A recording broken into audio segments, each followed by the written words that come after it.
সমগ্র বাংলাদেশ মনে হয় সেজে গুছে বসে আছে, একজন মানুষের প্রতীক্ষা করছে। এই প্রতীক্ষাটা দীর্ঘদিনের প্রতীক্ষা।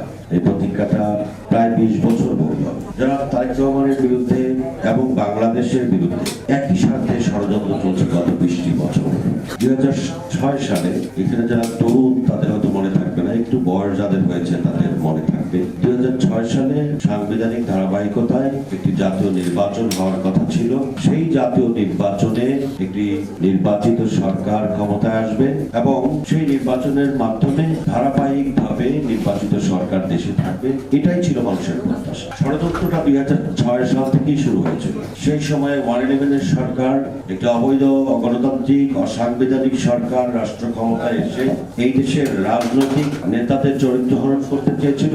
বিশেষত জাতীয়তাবাদী আদর্শ, জাতীয়তাবাদী দর্শনকে ধ্বংস করার মিশন নিয়ে সে অগণতান্ত্রিক সরকার ফখরুদ্দিন মইনুদ্দিনের নেতৃত্বে ক্ষমতাসীন হয়েছে। টার্গেট ছিল বেগম খালেদা জিয়া এবং জিয়া পরিবারকে ধ্বংস করে দেওয়া। টার্গেট ছিল বিএনপিকে মুছে দেওয়া। টার্গেট ছিল বাংলাদেশের জাতীয়তাবাদী দর্শনকে নিশ্চিত করে দেওয়া। সেই নীল নকশার অংশ হিসেবে আপনাদের মনে আছে যে তখন বিএনপি এবং আওয়ামী লীগের শীর্ষ অনেক সাবেক এমপি, সাবেক মন্ত্রী সকলকে গ্রেফতার করা হয়েছিল।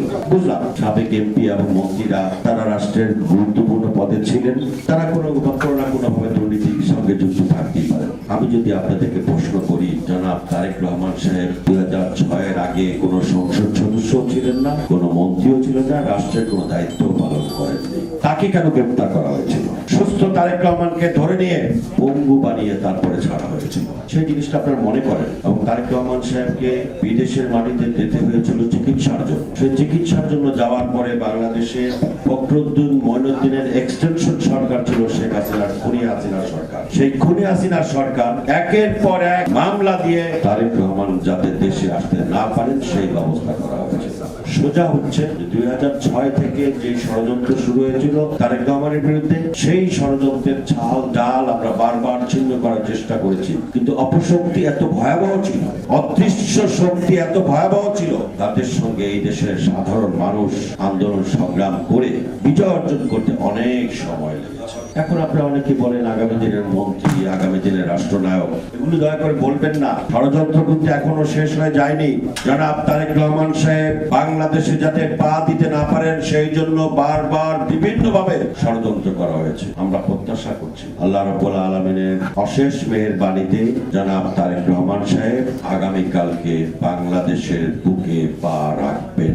এবং যারা চেয়েছিল তারেক রহমান আর কোনোদিন বাংলাদেশের মাটিতে পা রাখতে পারবেন না, যারা চেয়েছিল বাংলাদেশের রাজনীতিতে তারেক রহমান আর কোনোদিন নেতৃত্ব দিতে পারবেন না, যারা চেয়েছিল শহীদ জিয়াউর রহমান এবং খালেদা জিয়ার সুযোগ্য উত্তরসূরিকে বাংলাদেশকে নতুন করে সাজাবার কোনো সুযোগ দেবেন না, তাদের বিরুদ্ধে কালকে তারেক রহমান বাংলাদেশে এসে তাদের ষড়যন্ত্রের বিরুদ্ধে প্রথমবারের মতো এই ষড়যন্ত্রের জালকে নস্যাৎ করে দেবেন ইনশাআল্লাহ।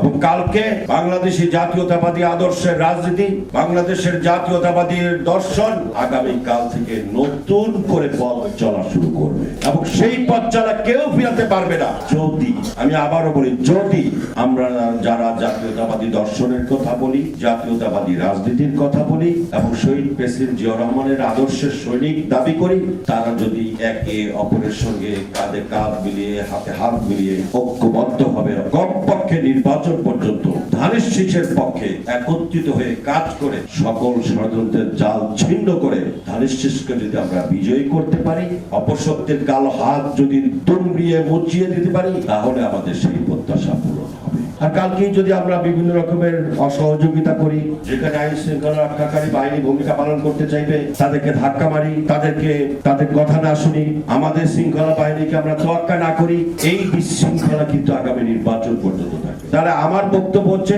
মূল কাজ হচ্ছে আগামী কালের এই ঐতিহাসিক সম্বর্ধনা অনুষ্ঠানকে সুশৃঙ্খল ভাবে সফল করতে হবে। আপনারা যে কজন মানুষ আছেন তারা সকলেই যাবেন নিশ্চয়ই, কিন্তু আপনাদেরকে মনে রাখতে হবে সুশৃঙ্খল ভাবে যদি কালকের কর্মকে আমরা সফল করতে না পারি, তাহলে সেটা কিন্তু আমাদের জন্য ঐতিহাসিক ঘটনার থেকে মারাত্মক রকমের একটা খারাপ দৃষ্টান্ত সৃষ্টি হবে। সেই দায়িত্ব কিন্তু আমাদের সকল সাধারণ জনগণের।